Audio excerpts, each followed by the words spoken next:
mate, coming up this year, you know, are there any distilleries that you're aware of that are right on the cusp of bringing product to market that you're particularly excited about? Yeah, there's plenty. So plenty of established distilleries. Some that we've mentioned, obviously, they're in the top 10 and I think are going to continue to do great things. Looking forward to Cape Byron Distillery, producers of Brookie's Gin and a whole bunch of other liqueurs and other products. I'm hoping they release their first single malt this year. That was a whiskey that Eddie worked on with Jim McEwen. I came across some samples of that. I got to chat with Eddie about it a couple of years ago and taste some progress samples. And yeah, it was a beautiful whiskey, very tropical.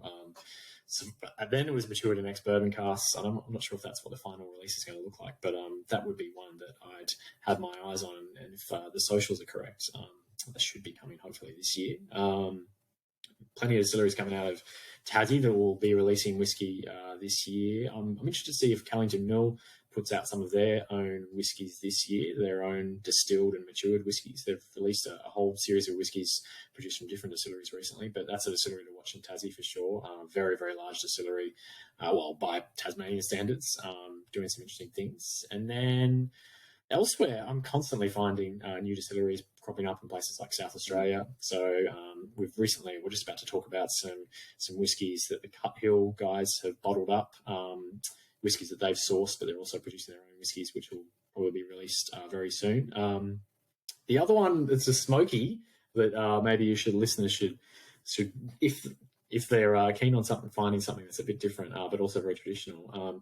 The St Agnes Distillery, makers of some really fantastic brandy, have laid down single malt whiskey many, many years ago now. They've been a bit sneaky about when it's going to be released. I'm hoping it's going to be soon because it's probably spent quite a bit of time in cask now. So that could be one to keep on your radar this year as well.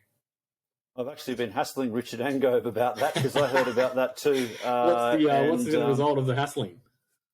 Well, he told me in October that the whiskey was being bottled mid-December, and then he came back to me later in the year and told me it had been put back. So I haven't sort of heard anything more, but he certainly knows that I'm happy to chat with him on the show whenever he's ready.